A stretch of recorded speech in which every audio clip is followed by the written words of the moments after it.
घामो कोई एकदम टाट साला गर्दन सुखा जाता तनी जा त एक लोटा पानी लेके आओ तो हमरा से पानी वानी ना आई तहार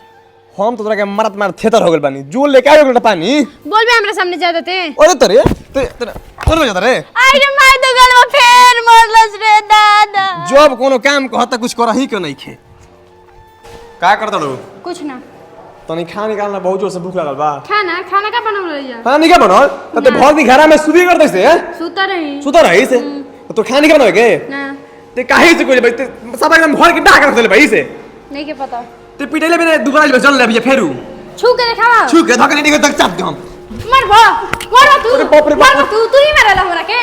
रुक तोर बाप भी हम फोन करता नहीं लगावा हेलो कहां बनी रे तो मेरा घर आई तो का बोले त माजी बड़ी जल्दी बोले नहीं आत आगो नहीं। टेम्पू के भाड़ा में दे दी ना बे महाराज ने की भाड़ा गाना मारी और लोई के हमार नाकी में दम रख देले बिया का कोलसिया हमर लड़की का गुलसिया एक बार तने पूछे तो 2 दिन से घर हमने के आग जल बाटे हमार भूखे एकदम पेट में चुआ कुआ ताटे हाय बबी बाबूजी रोज दारू पी के आके हमरा के मारता पूछी तो घर में एको अनाज बा रौरा ई बताई त माजी अपन गलती रौरा नहीं के कह दारू पिया तनी रोज हमर लड़की के मार तनी हमर लड़की के तो तनी मुन में दोष ठा रहा है तनी माने हम दारू पी ना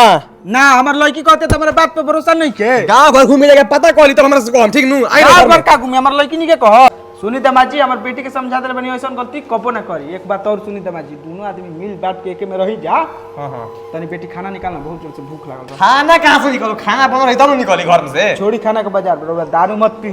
बे महाराज हम दारू ना पियम